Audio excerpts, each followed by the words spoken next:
Hello guys, मैं हूं admin Kohinoor and आज हम एक्सप्लेन करने वाले हैं लव इन टोक्यो का पार्ट 5 एंड एंडिंग पार्ट भी होने वाला है।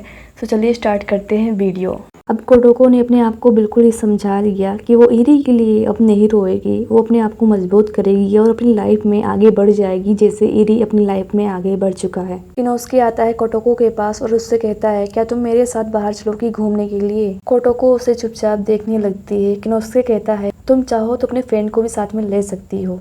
उसे लगता है कि कोटोको शायद अकेले साथ में ना जाए, इसलिए वो ऐसा कहता है। पर यहाँ पे कोटोको कहती है, मुझे तुम्हारे साथ जाने में कोई प्रॉब्लम नहीं है, हम दोनों अकेले जाएंगे घूमने के लिए। कोटोको ने डिसाइड कर लिया था कि वो अपनी लाइफ में आगे बढ़ेगी और इसलिए उसने किनोस्के को हाँ कहा था ताकि वो अपनी लाइफ में आगे बढ़ सके। वो एक अच्छा इंसान था। वो जानती थी कि किनोस्के उसे बहुत प्यार करता है और यहाँ पे किनोस्के को तो यकीन ही नहीं होता कि उसने उसे हाँ कर दिया। फिर कोटोको उसके साथ बाहर जाती है एंड वो पूरा दिन उसके साथ बिताती है। किनोस्के ने इस दौरान उसका पूरा ख्याल रखा कि वो दुखी ना हो और वो इसमें कामयाब भी हुआ। कोटोको ने महसूस किया कि जब वो किनोस्के के साथ में थी तब उसे इरी याद नहीं आया और कुछ समय के लिए ही सही पर वो इरी को भुलाने में कामयाब रही। इरी की मोम बताती है इरी से कि कोटोको आज डेट पे गई है किनोस्के के साथ में एंड यहाँ पे इरी चौंक जाता है एंड उसे वो सब बातें याद आती है जब किनोस्के ने उसे कहा था कि वो उसके बीच में नहीं आएगा क्योंकि अब वो कोटोको को पाने की पूरी कोशिश करेगा। इरी का भाई कहता है कि कोटोको आज बहुत तैयार होके गई है। इरी हैरान होता है पर फिर भी वो फैमिली के सामने ऐसा दिखाता है कि उसे कोई फर्क नहीं पड़ता चाहे कोटोको किसी के साथ भी जाए डेट पर।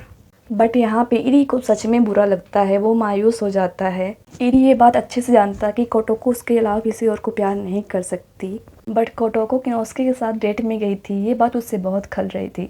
इरी ये बिल्कुल भी नहीं चाहता कि कोटोको उसके अलावा किसी और के बारे में सोचे भी। ढेर सारी मस्ती करने के बाद किनोस्के कोटोको को उसके घर पे लेके आता है एंड उससे पूछता है, कोटोको क्या तुम मेरे साथ दोबारा जाना पसंद करोगी। कोटोको सोचने लगती है एंड फिर मुस्कुरा के कहती है, क्यों नहीं। एंड यहाँ पे किनोस्के बहुत खुश होता है उसके जवाब से क्योंकि वो उसके प्यार को समझने लगी थी। कोटोको किनोस्के की तरह अपने फादर का रेस्टोरेंट ज्वाइन कर लेती है और वो अभी वहीं से आ रही होती है कि मिसेज इरी कहती हैं, कोटोको तुम किनोस्के के साथ डेट से आ रही हो। इरी अपने रूम में जा ही रहा होता है बट ये सुन के वो रुक जाता है। कोटोको कहती है, नहीं मिसेज इरी, मैं तो अपने फादर के रेस्टोरेंट गई थी, मैंने अपने फादर का रेस्टोरेंट ज्वाइन कर लिया है, मैं वहीं पे काम करूंगी। मिसेज इरी कहती है, क्या तुम वहाँ पे कुकिंग करने वाली हो। वो कहती है, नहीं मिसेज इरी, ये तो मेरे बस की बात नहीं है, मैं बस वहाँ पे किनोस्के की हेल्प करूंगी, अपने फादर की हेल्प करूंगी। बट इरी को बर्दाश्त नहीं होता एंड वो कहता है, ये भी एक डेट ही है, तुम उसके लिए ही तो वहाँ पे जा रही हो। टोको इरी के ऐसा कहने से भड़क उठती है एंड कहती है, मैं अपने लव लाइफ और वर्क लाइफ को किसी की तरह मिला के नहीं चलती। कोटोको ये बात इरी को कह रही थी, मैं तुम्हारे लव लाइफ में इंटरफेयर नहीं कर रही हूँ, तो बेहतर होगा तुम भी मेरे लव लाइफ में इंटरफेयर ना करो। इरी भड़क उठता है एंड वो कहता है, तुम उसके लिए मुझसे लड़ रही हो। वो कहती है, तुम किनोस्के की इंसल्ट नहीं कर सकते। इरी जेलस होते हुए कहता है, तो तुम्हें बुरा लग रहा है उसके लिए और तुम कह रही हो तुम उसे डेट नहीं कर रही हो। वो कहती है, तो क्या हुआ, ये तुम्हारा बिजनेस नहीं है। कोटोको के ऐसा कहने से इरी गुस्सा हो जाता है एंड दोनों लड़ने लग जाते हैं। उसकी मॉम कहती है, तुम दोनों तो एक शादीशुदा कपल की तरह लड़ाई कर रहे हो। वो दोनों एक ही साथ में कहते हैं, बिल्कुल नहीं। मिस्टर इरी हॉस्पिटल से वापस आ जाते हैं घर पर। इसी खुशी में मिसेज इरी घर के सभी मेंबर्स को पार्टी दे रही हैं। तभी नॉक होता है एंड इरी उठ के यहाँ से जाने लगता है। मिसेज इरी कहती हैं, इस टाइम पे कौन आया होगा, मैंने तो किसी बाहरी को नहीं बुलाया है। तभी इरी वापस आता है एंड उसके साथ में मिस्टर इन्वेस्टर एंड ओजुमी साहोको होती है। मिस्टर इन्वेस्टर एंड ओजुमी साहोको को देख के सभी लोग शॉक हो जाते हैं क्योंकि किसी ने उन्हें इनविटेशन नहीं दिया होता है बट इरी ने उन्हें पर्सनली बुलाया होता है क्योंकि वो भी उनकी फैमिली बनने वाले होते हैं। एंड कोटोको पहली बार ओजुमी साहोको को देख रही होती है। इरी ओजुमी को बहुत नाइसली ट्रीट कर रहा था, ये बात कोटोको अच्छे से नोटिस कर रही थी। कोटोको के आंखों में आंसू आने लगते हैं एंड वो किसी तरह अपने आप पे कंट्रोल करती है। एंड कोटोको ये सुन के और शॉक्ड हो जाती है जब उसे पता चलता है कि मिस्टर इन्वेस्टर एंगेजमेंट की डेट फिक्स करने आए हैं, इसलिए इरी ने उन्हें घर पे बुलाया होता है। फैमिली के सभी लोग चौंक जाते हैं। कोटोको को तो यकीन ही नहीं होता बट कोई कुछ कर नहीं सकता था क्योंकि इरी किसी की बात सुनने वाला नहीं था। एंगेजमेंट की डेट फिक्स हो जाती है और मिस्टर इन्वेस्टर वहां से चले जाते हैं। कोटोको ने अपने आप को ये समझा लिया था कि अब इरी उसका नहीं हो सकता। वो कहती है, ओजुमी बहुत अच्छी लड़की है, तुम उसके साथ खुश रहोगे। इरी कहता है, तुम्हें भी अपने लिए कोई अच्छा लड़का ढूंढ लेना चाहिए। इरी ऐसा कह के चला जाता है एंड कोटोको रोने लगती है। कोटोको के फादर कोटोको को समझा रहे थे। वो उसे कहते हैं इरी की अगले हफ्ते एंगेजमेंट है और शायद जल्दी वो शादी कर ले।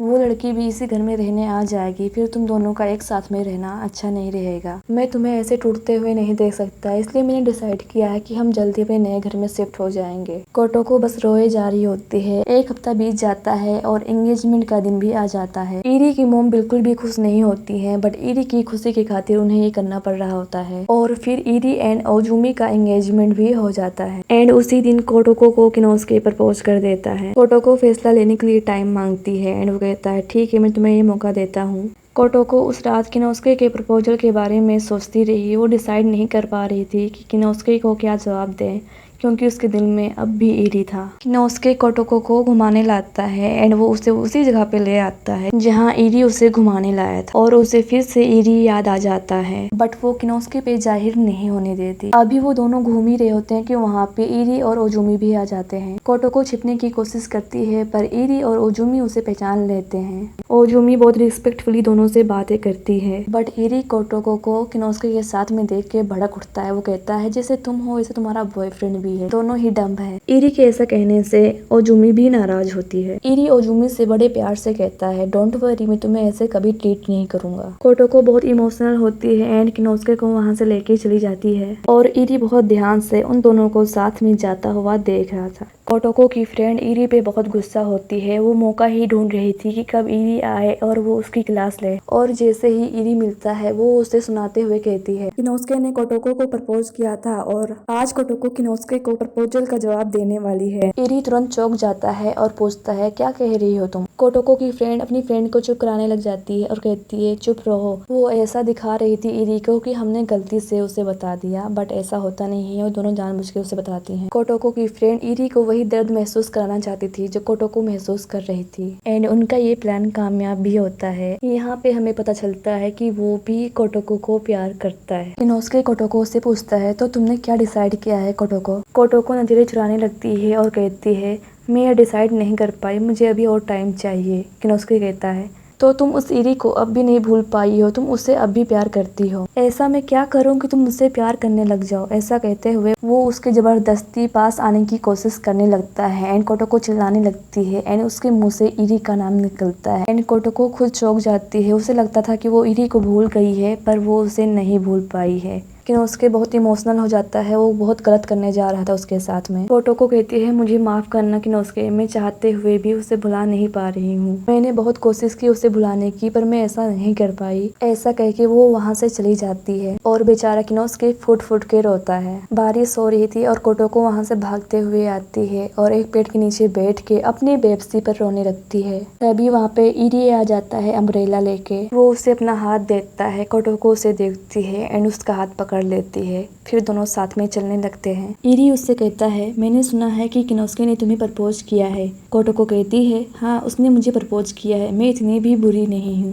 इरी कहता है तो तुमने उसे क्या कहा। कोटोको कहती है मैंने उसे कुछ भी कहा हो या तुम्हारे लिए वैसे भी कोई मायने नहीं रखता, जबकि तुम ओजुमी से शादी करने जा रहे हो। इरी कहता है सही कहा। कोटोको उसे बताती है मैं तुम्हारा घर छोड़ के जा रही हूँ, मैंने और मेरे फादर ने ये डिसाइड किया है और मैं किनोस्के से शादी करूंगी, फिर मैं और किनोस्के मिलके मेरे फादर का रेस्टोरेंट संभालेंगे। इरी कहता है क्या तुम उससे प्यार करती हो। कोटोको कहती है किनोस्के मुझे हाई स्कूल के पहले साल से ही प्यार करता आया है। इरी कहता है तुम किसी से इसलिए प्यार करने लग जाओगी क्योंकि उसने तुमसे कहा है कि वह तुमसे प्यार करता है। कोटोको कहती है क्या इसमें कोई प्रॉब्लम है, मुझे इतने सालों से एक तरफा प्यार था और मैं ऐसे इंसान से प्यार करते करते थक गई जिसने मुझे कभी वापस प्यार ही नहीं किया। अब तुम्हें सिर्फ ओजुमी के बारे में सोचना चाहिए, मुझे अकेला छोड़ दो। इरी कहता है तुम मुझसे प्यार करती हो, तुम मेरे अलावा किसी और से प्यार ही नहीं कर सकती। कोटोको कहती है तुम्हें अपने आप पे कुछ ज्यादा ही कॉन्फिडेंस है। यह सही है कि मैं तुमसे प्यार करती हूँ और मैं इसमें मजबूर हूँ, पर तुमने मुझसे कभी प्यार ही नहीं किया, तुम मुझसे प्यार ही नहीं करते। इरी उसे अपने पास लाता है और उसे किस करता है। किस करने के बाद इरी कोटोको से कहता है दोबारा ऐसा कभी मत कहना कि तुम मेरे अलावा किसी और को प्यार भी कर सकती हो। एंड कोटोको कहती है ये हमारा सेकेंड किस है। इरी कहता है नहीं, ये तीसरा किस है। कोटोको कहती है क्या। इरी कहता है अब तुम्हें इसे गिनने की जरूरत नहीं है। इरी कोटोको को घर पे लेके आता है एंड फैमिली मेंबर्स के सामने वो सबसे बताता है कि मैं कोटोको से शादी करना चाहता हूँ। इरी कोटोको के फादर से उनकी बेटी का हाथ मांगता है। वो खुशी खुशी हाँ कह देते हैं क्योंकि वो जानते थे कि कोटोको इरी से बहुत प्यार करती है और उसके बिना वो नहीं रह पाएगी। घर के सभी लोग खुश हो जाते हैं एंड इरी की मॉम के खुशी का तो ठिकाना ही नहीं रहता। इरी और कोटोको रूम में अकेले होते हैं। इरी उसके बालों को टॉवल से पोंछ रहा था। कोटोको कहती है मुझे डर लग रहा है, मुझे लगता है कि जब मैं कल उठूंगी तो तुम फिर से मतलबी इरी बन जाओगे। इरी कहता है क्या तुम मेरे साथ सोना चाहती हो? कोटोको शर्माते हुए कहती है मेरा वो मतलब नहीं था। कोटोको को अभी भी यकीन नहीं हो रहा था। वो इरी से फिर से पूछती है क्या तुम श्योर हो कि तुम मुझे चाहते हो? इरी कहता है हाँ। कोटोको कहती है आई लव यू। इरी कहता है मैं ये अच्छे से जानता हूँ कि तुम मेरे अलावा किसी और को प्यार नहीं कर सकती। कोटोको कहती है लेकिन मुझे नहीं पता था कि तुम मुझसे प्यार करते हो। इरी कहता है तुमने मुझे जीत लिया, आई लव यू कोटोको। ऐसा कहते हुए वो उसके गले लग जाता है और उसे बहुत प्यार से हक करता है। एंड मिसेज इरी सीक्रेटली ये मोमेंट भी कैप्चर करती है अपने कैमरे में और अपने आप से कहती हैं शादी के लिए कल का दिन बहुत अच्छा रहेगा। एंड मिसेज इरी किसी को बताए बिना अगले ही दिन सभी को चर्च पे लेके आती हैं। वो बताती हैं कि आज ही हम कोटोको और इरी की शादी करने वाले हैं। सभी चौंक जाते हैं। इरी कहता है इतनी जल्दी, बट उसकी मॉम उसे कोई मौका नहीं देना चाहती हैं, इसलिए वो कहती हैं आज ही शादी होगी। उन्हें डर था कि उनका बेटा कहीं फिर से न पलट जाए, इसलिए उन्होंने ये फैसला लिया था। इरी की मॉम इरी की कोई बात नहीं सुनती है एंड सभी को चर्च पे लेके आती हैं। चर्च पे ऑलरेडी कोटोको एंड इरी के फ्रेंड्स होते हैं। वो उन दोनों को तैयार होने के लिए भेजती हैं। कोटोको रेडी हो चुकी होती है। वो अपने आप को दुल्हन के गेटअप में देख रही होती है। तभी इरी का छोटा भाई आता है और उससे कहता है आज मैं तुम्हें एक ऐसी बात बताऊंगा जिससे तुम खुश हो जाओगी। एंड वो उसके कान में कुछ बताता है। कोटोको मुस्कुराने लगती है। इधर इरी भी रेडी होके बैठा होता है तभी किनोस्के वहाँ पे आता है। वो इरी से कहता है कोटोको का ख्याल रखना, उसकी आंखों में कभी भी आंसू नहीं आने चाहिए, अगर ऐसा हुआ तो मैं तुम्हें छोड़ूंगा नहीं। इरी कहता है मैं उसका ख्याल रखूंगा। इरी दोस्ती के लिए अपना हाथ आगे बढ़ाता है। किनोस्के उससे हाथ मिलाता है और कहता है मुझे यकीन नहीं हो रहा कि मैं अपने दुश्मन से हाथ मिला रहा हूँ। ऐसा कहते हुए वो रोने लगता है। इरी मुस्कुराने लगता है। फिर शादी का वह खूबसूरत पल भी आता है जब इरी कोटोको का वेट कर रहा होता है। कोटोको वहाँ पे आती है अपने फादर के साथ में। आज कोटोको इरी की हो चुकी थी और वो बहुत खुश थी। इरी आता है और उसे अपना हाथ देता है और उससे स्टेज तक लेके जाता है। दोनों एक दूसरे को रिंग पहनाते हैं एंड उसके बाद पोप उसे किस करने के लिए कहते हैं। इरी उसके पास आता है तभी कोटोको कहती है तुमने मुझे बताया नहीं कि तुम मुझसे बहुत पहले से ही प्यार करते आ रहे हो। इरी समझ नहीं पाता तभी कोटोको कहती है तुमने मुझे हॉस्पिटल में किस किया था, हमारा सेकंड किस। मुझे युकी ने हमारे सेकंड किस के बारे में बता दिया। इरी चौंक जाता है और कहता है युकी के बच्चे और युकी को ढूंढने लगता है। तभी कोटोको उसे किस कर देती है खुद से और पॉप कहते हैं ऐसा मैंने पहली बार देखा है जब किसी जापानीज लड़की ने लड़के को पहले किस किया है। और वो मुस्कुराने लगते हैं और इस तरह कोटोको एंड इरी की शादी हैप्पी हो जाती है। आपकी जानकारी के लिए बता दें कि ये सीजन 1 था। इसका सीजन 2 भी है, यानी शादी के बाद की स्टोरी सीजन 2 में आपको देखने को मिलेगी। आपको सारे एपिसोड यूट्यूब पे आसानी से मिल जाएंगे इंग्लिश सब्जेक्ट में। एंड लास्ट में बस यही कहना है thank you so much for watching all the videos. Like and subscribe करना ना भूलें। Bye bye.